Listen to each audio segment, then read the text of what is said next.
Hello people, my name is Kyle and this is my run of a 17 murder row on my blood death knight. We actually did a homework 16 key before this and we full wiped on a boss and still timed it. So we took all of our learnings and said, hey, let's do the 17. So here we are. Murder row is one of the easier keys because the route can make it a lot easier, and you'll see that here. So anyways, big first pull, you grab the pack down below there. You want to avoid the captain and you want to get those two fallacious or felonious mages up all the way here.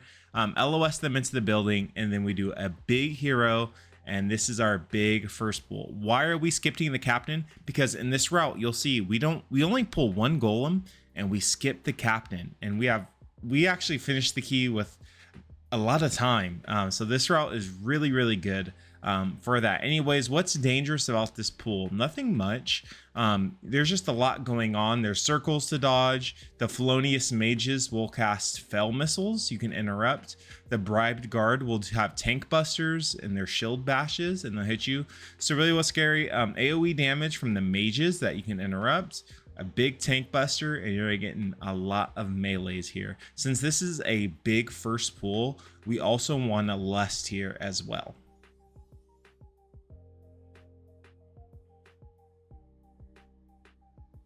And after we finish this first one, there's a person to talk to up there, a snitch to talk to up there. So you talk to the snitch, you avoid this bribe guard, and we pull this entire building here as well. So what's going on in this pull? You have a bribed captain, you have two felonious mages, as well as two incubuses or succubuses, whatever they are. That's what you have here. So what's going on in this pool? This is very similar to the last pool. You have your felonious mages casting, so you want to make sure you stun and interrupt them. And then you have your seductive Saiyads, I believe that you call them.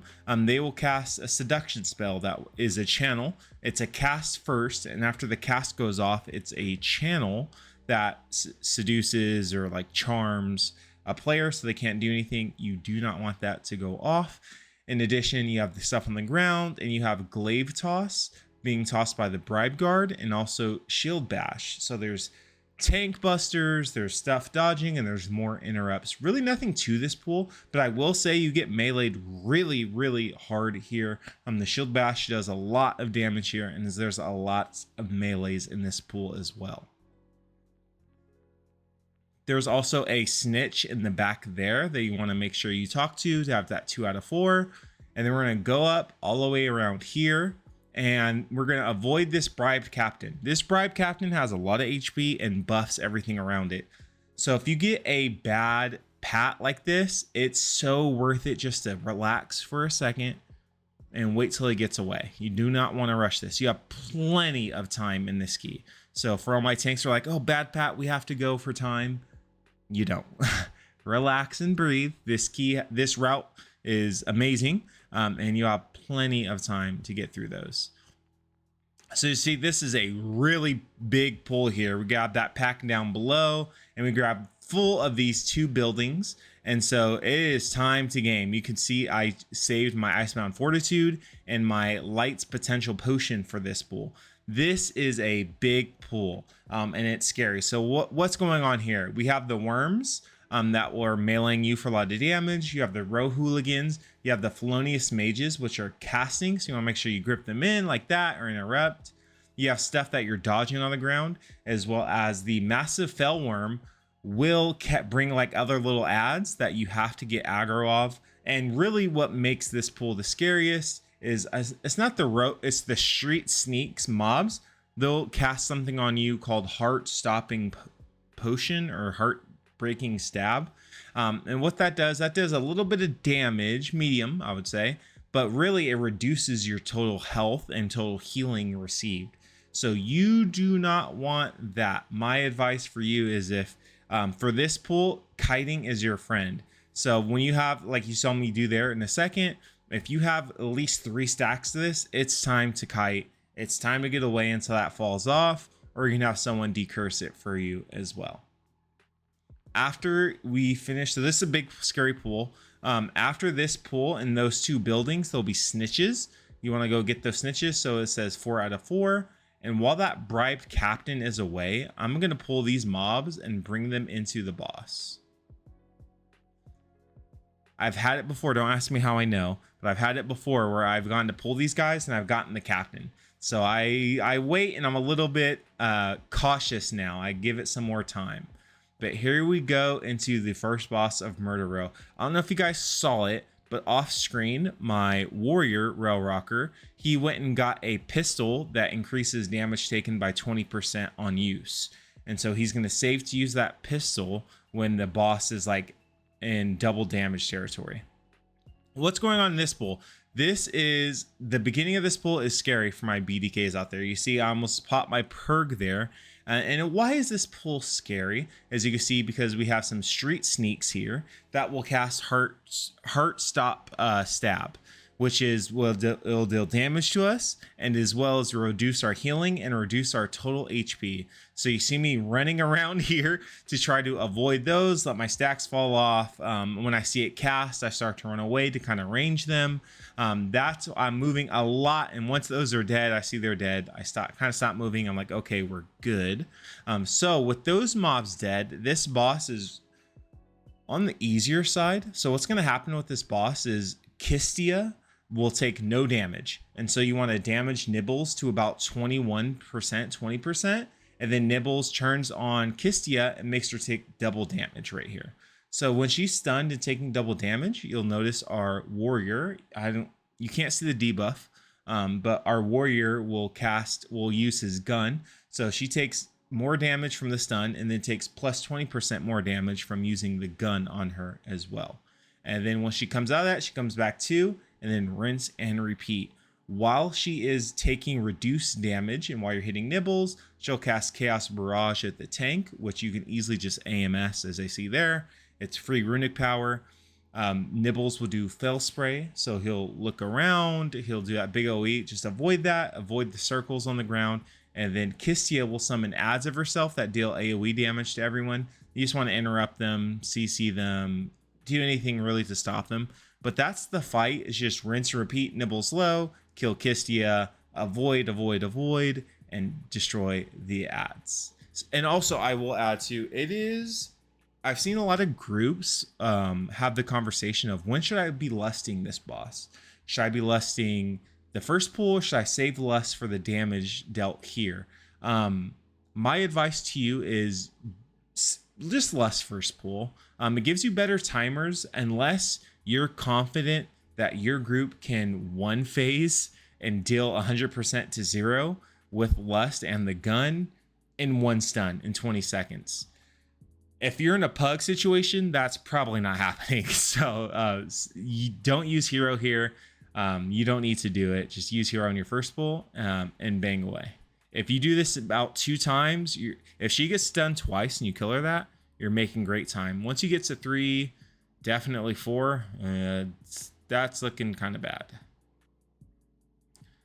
So once the boss is dead here, we have everyone's favorite RP section, because if you do Mythic Plus, you love RP. You get into, you become a server, a bouncer, an entertainer, and then we have a minute of this mini game to go through. Really nothing here, really straightforward. Everyone loves RP and Mythic Plus, so enjoy the tunes and watching me do this for a minute.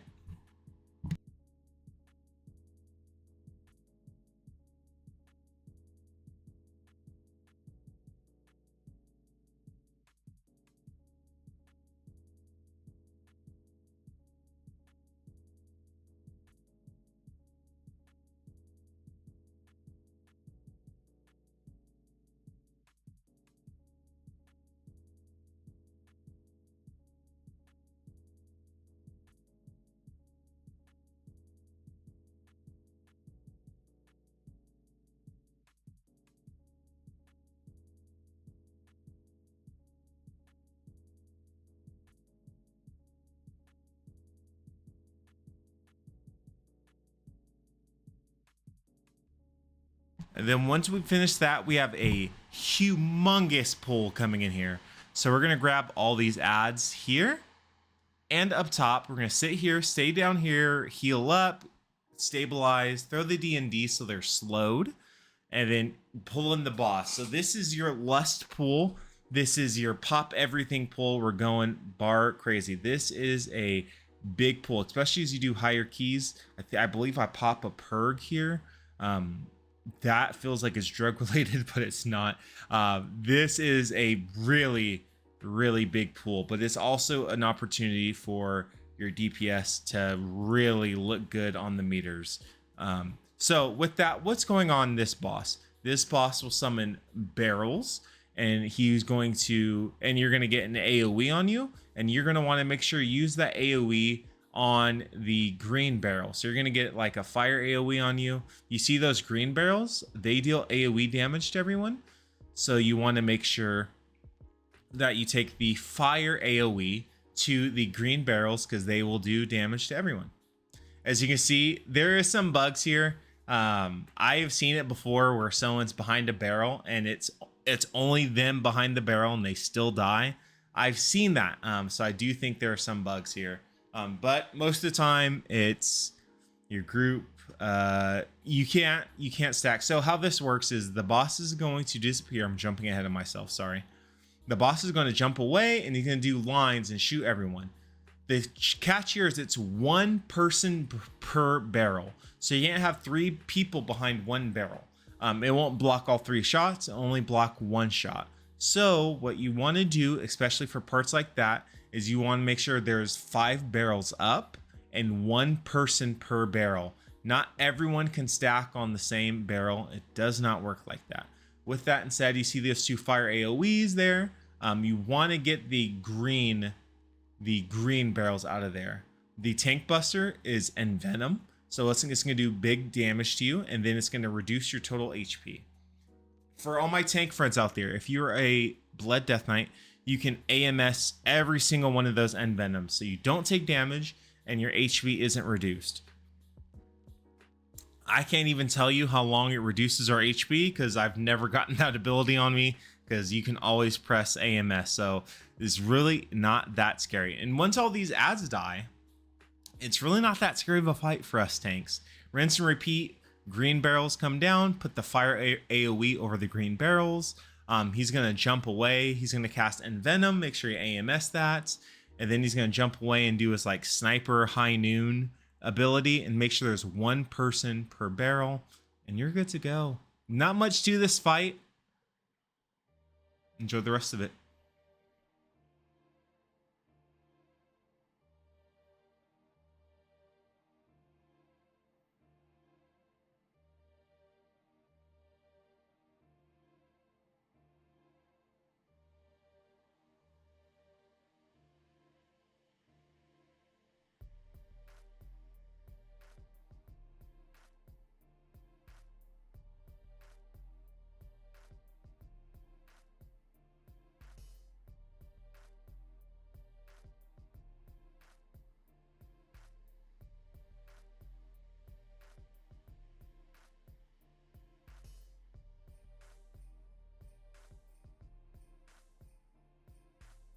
I will note we had 3 deaths here.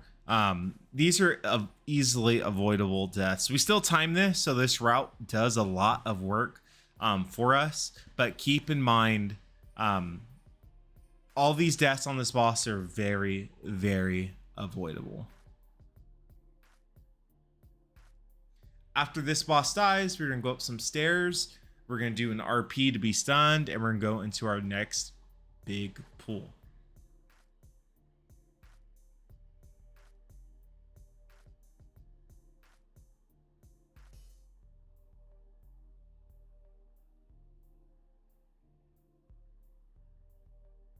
So we go through the portal. I pick up the Shivan Punisher. I pick up these 2 Unleashed Imps. As you can see, look, I stay there for a second just to kind of gather and make sure everything's under control. I let this AoE go off, and I still have to pull 1 more pack off to my right. I just want to make sure we're all good and everyone's situated. And then we go into our last pack on the right here. So this is a big pool. Not super scary, but what's happening in this pool? So you have 4 Unleashed Imps that will just randomly cast at people. I grip them in so they're in. You have 2 Wrathguard Flares that deal big melee damage, and they also buff themselves up through a rage ability. You also have Fel Invokers, which also does a channel that you want to get rid of. And you have the Shivan Punisher, which does, again, melee damage to the tank. You want to be aware of that, as well as big AoE circles.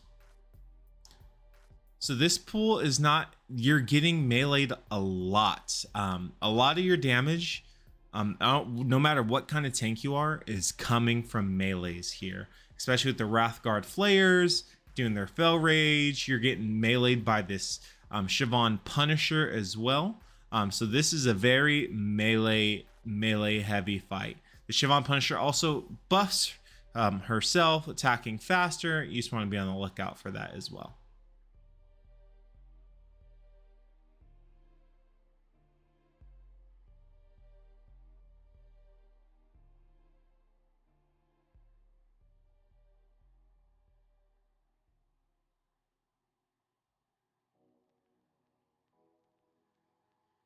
And then once that pack starts to die down a little bit, I don't need that pack to be completely dead, and we'll start moving on to the next one. And this pack is just a bunch of birds that do nothing. And then you have the Corrupted Warlock and more Wrathguard Flayers. So lots of melee here again, but what's the keynote is this Corrupted Warlock. This Warlock is, this mob is the tankiest mob I've ever seen in World of Warcraft history. This dude hates to die and will refuse to die. So what's going on with there's a few mechanics with this Warlock. What's going on? He'll do a Curse of Doom where he'll target someone and that will put a like purple AoE around them.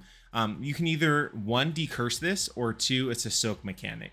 And the reason why you want to do that is because if that Curse of Doom goes off, it will summon a Doom Guard and deal lots of damage. You do not want that to go off, but it's very easy to make sure it doesn't go off. If someone has Curse of Doom on them, 1, decurse them, 2, stack in the circle with them and it won't go off. Also, he'll do Cast Drain Life, where he will target someone and cast Drain Life, and Drain Life is exactly how it sounds. It's a spell. I want to call it a bolt. That a channeled bolt that deals damage to the player and also heals the Warlock. Ways you can get around this: you can spell reflect this, you can invis this, you can shadow meld this. There's ways to get around. Is there some other ways that I have missed? Please let me know in the comments as you guys do. But you can get around this Drain Life through invis, shadow meld. I'm pretty sure you can spell reflect, etc. And the Drain Life, he does lots of healing, so you want to make sure that doesn't happen. After that pack dies, I get these 2 Fel Hunters. I get the Shivan Punishers and these 2 Succubuses, Incubuses, whatever you call them. Get them all together. You want to watch out for the cast, the big AoE, and we get to gaming. Now, we're starting to get to the point in the dungeon where you guys have seen these packs before. You've seen these mobs. You're just getting different variations of them. So you've seen the Shivan Punisher before. You've seen these Succubuses before. You've seen the Fel Invokers before, and you've seen these Fel Hunters. So what's going on in this pool? Big AoE, you want to get out of that. There's cast, seduction cast, health funnel cast that you want to get rid of, as well as getting rid of the circles, making sure that you're moving out of these circles. So you've seen all these, now they're put together differently.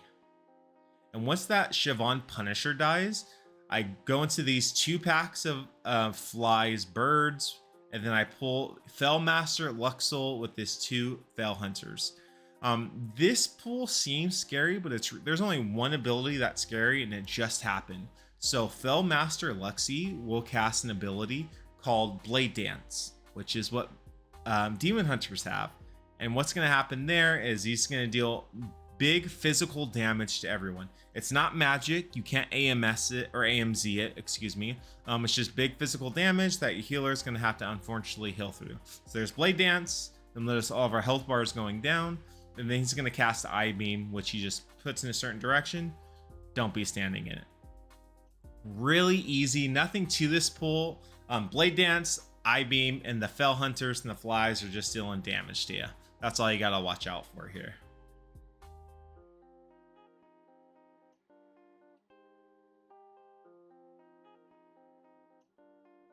Once they are dead, I notice that my mana is good. But my rogue says, wait, he's waiting for a shadow dance to come up. So this is good comms. I tell him to let me know when it's coming back up, and he'll let me know when he's good to go. He says go, so we're partying, baby. A thing I want to really emphasize, especially as a pug tank, it's not always a bad thing to listen to your DPS. If they're like, hey, if they're asking you to wait for like a minute or something, that's not going to happen. But if they're like, hey, I have a better route, or hey, can you wait for 2 seconds? Tanks, pug tanks, say it with me. Let's put our egos aside and say, hey, maybe this is better. Maybe we should do it. Doesn't mean it's true every time. Trust me, I'm a big pug guy. I know it does. I know it's not true every time, but every once in a while, like, you know what? Let me listen to them. They might have good information I don't. And you learn, you humble yourself a little bit, and you get the thing done. And that's exactly what happened with this key. Anyways, what is going on with Zathux the Annihilator? Really nothing to this boss. As you can see, he'll do a big frontal cone that you just want to pull you away, called Legion Strike. And on top of that Legion Strike, what that Legion Strike does is, 1, it does big damage to you. 2, it's a healing reduction that we can easily just heal through. He'll throw his axe at a target player. If you get targeted with this axe, you want to bring this axe in close to the boss so you can cleave off of it. This axe just does AoE damage to everyone as well. There's circles that you spread out for and they keep away. There's Legion Strike, and the last mechanic is Demonic Rage. So that means for every step that he does, he leaves that green like poop on the ground there, that corrupted ground you just want to get rid of. And it grows, so you can't take him in one spot. You have to kind of inch around the ring. You can see how I'm doing it. I'm kind of like inching by little bit, just to conserve as much room as possible. And then when I notice that Demonic Rage ability is done, I pull him out a little bit more to let that green field grow, as you can see. But that's really it. We just rinse and repeat. We're watching for the frontal. You bring in the axe toss so he can cleave. The axe does AoE damage to everyone. Frontal cleave, and moving the boss when he has Demonic Rage. That's it. Enjoy the rest of the fight.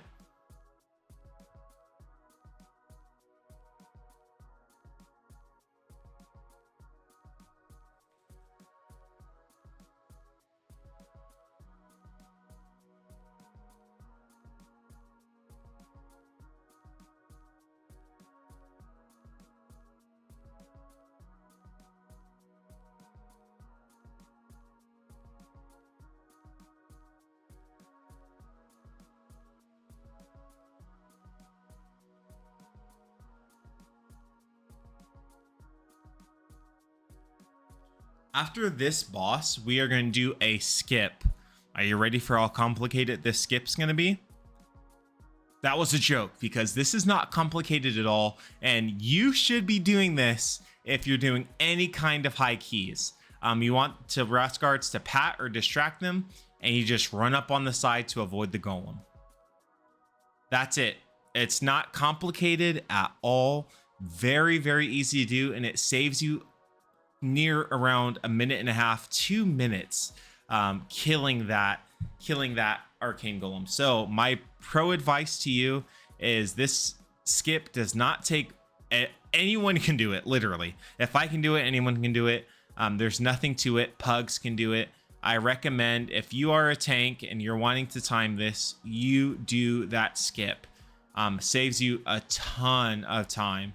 And I really, I said up to 2 minutes. Okay, that was a little bit of cap, but it can save you up to 45 seconds to 1 minute. And it's a really, really good skip, and it's very easy to do. With that in mind, as you saw, I pulled those packs at the imps. And then once those imps died, I moved over to the side here so we can keep on getting cleave damage up and we can get these imps down. So once this pack of imps dies, you're going to see me go into the next pack of imps. And why I do this is I just want to keep cleave up. As much cleave as possible. We want as much uptime as possible, because these imps die fast, but these Wrathguard Flayers in these pack will die a little slower.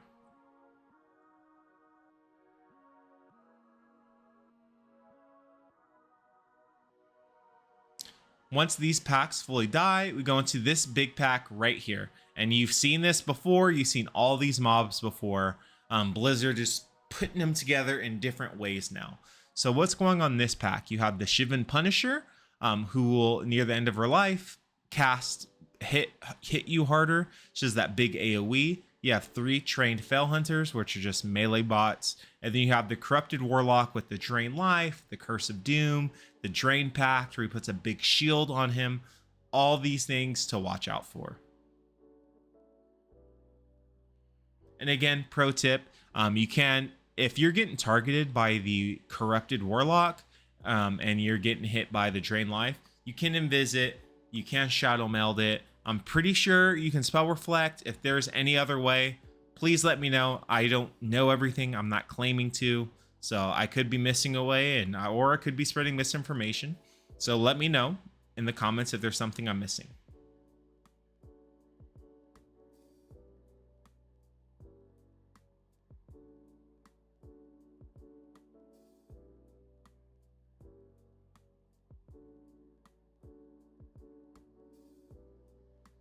Then after we see what I mean, these Corrupted Warlocks do not die. See what I mean?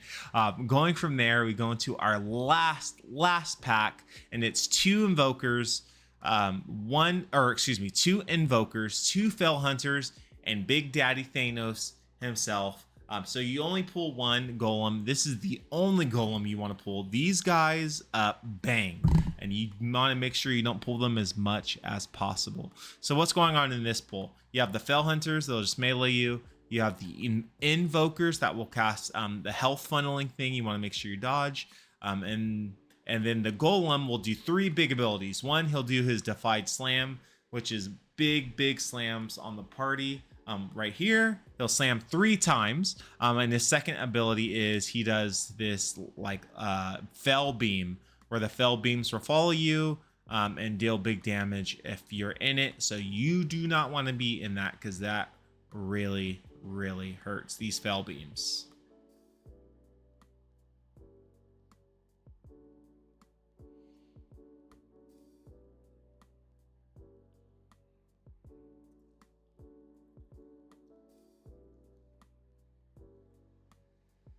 As this pack is dying, what can be done better here as I'm watching this is to start the last boss, there's a bit of RP that needs to happen.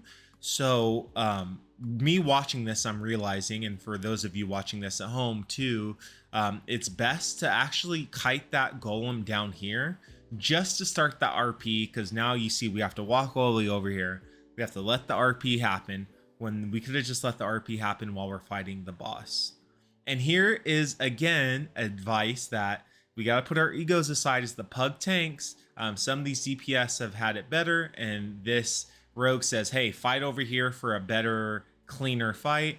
And I do it, and we are good. This is, I thank you, Knights. Thank you, Rel Rocker, Wogbustin, Holocan, because I learned no one had an ego in these keys. We just wanted IO.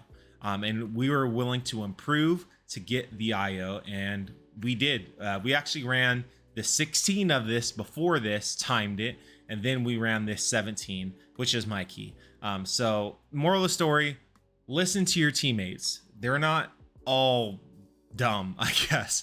Anyways, let's jump into this fight. So this boss is rinse and repeat the same thing over and over. What's gonna happen is this big mob, this big golem is going to chase the tank here. If it touches you, I've never had it touch me, so I don't know entirely if he puts a debuff on you, but I'm assuming you don't want him to touch you. I'm just going to be honest. I'm not entirely sure what happens if he catches up to you, because he hasn't caught up to me yet at this point, but I'm assuming if this Infernal catches up to you, it's death. So you want to make sure you're fighting on the side to side for this boss. With that in mind, the boss will summon a furious Vile Fiend, as well as a ton of imps. So when this comes out, she's going to teleport away. We're going to want to kill the Vile Fiend and the imps as much as we can before we jump over. And they can be interrupted. We kill them. You see that Infernal's close. I take the port. And now the Infernal's chasing us all over again, and he'll never catch us. And we're just gonna rinse and repeat that. Lithial Cinder Fury should also cast a Chaos Bolt that you can interrupt. This Chaos Bolt bangs, so you don't want that cast to go off. This can be spell reflected, so if you are a warrior playing, a warrior tank or DPS arms, whatever, and she targets you, you actually want the cast to go off so you can reflect it back at the boss. With that, rinse and repeat. There's the Vile Fiend that's going to come out. There's the big circles that you do not want to overlap these circles. Do not overlap these circles because people will die like there. Yeah, and you just... I'm not sure how Rail Rocker died there at the end, but this fight is just rinse and repeat. Kill the Vile Fiend, kill the Wild Imps, get all of them down. When she ports away, you take the port, and don't let the Infernal catch you.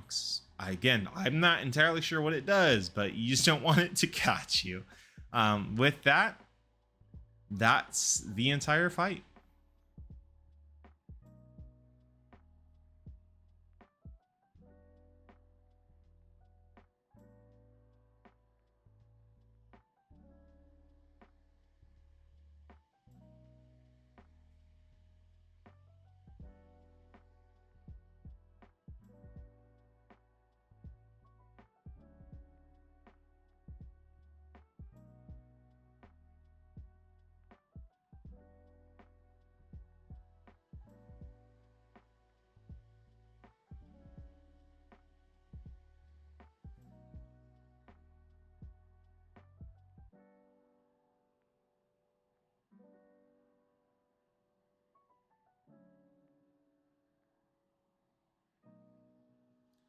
And there's my run of Murder Row 17. If you guys enjoyed, follow for more of my guides here and more of my timed runs that I do post. And WoW is just my hobby. What I love to do is have conversations with people on my podcast, Kyle Talks, where I've talked to executives, healthcare executives, billionaires. I'd love for you to check that out. Link in bio. But I will see you guys in my next key. Bye.